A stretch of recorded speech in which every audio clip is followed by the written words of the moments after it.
ថាខ្មែរក្រហើយដោយតែងតែចង់ខ្លួនដីខ្មែរមិនចង់ប្រយុទ្ធតែព្រំដែនមិនអាចឲ្យនរណាយ៉ងកងទ័ពជួរមុខស៊ូហូឈាមក៏មិនរៀតថយយើងជួយការពារដីនេះដល់អស់ជីវិត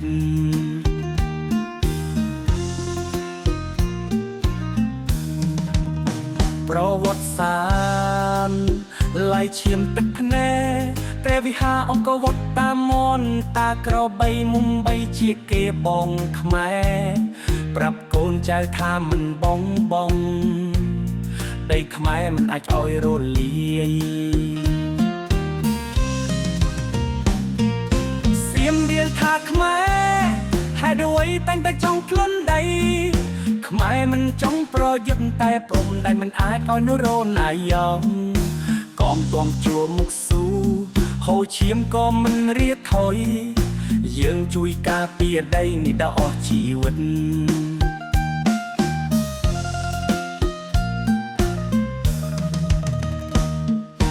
បើសូស្គាល់លន់ឲ្យចងចាំថាយើងជាខ្មែរកុំភ្លេចឈាមកូនចៅដែលបានស្លាប់ការពារទឹកដីដីនេះជាជីវិតបេះដូងមិនអាចបោះបង់ជាតិខ្មែរឈរមិនអស់កលបោជានិច្ច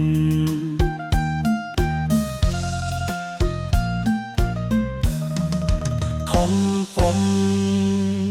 ខ្លាំងខ្មែរមិនឲ្យបាត់បង់ដី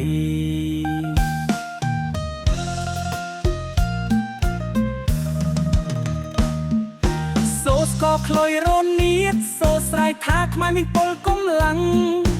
កងទ័ពជួរមុខស៊ូហូឈាមក៏មិនរៀតថយយើងជួយការពារដីនេះដល់អស់ជីវិត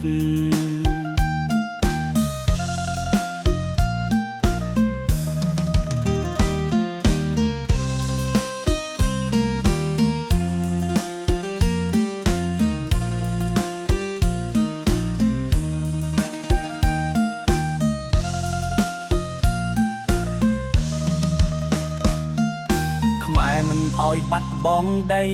សូស្ក៏ខ្លុយរនៀតសូស្រែកថាខ្មែរមានពលកម្លាំងកងទ័ពជួរមុខស៊ូហូឈាមក៏មិនរៀតថយយើងជួយការពារដីនេះដល់អស់ជីវិតយើងជួយការពារដីនេះដល់ជីវិតចុងក្រោយ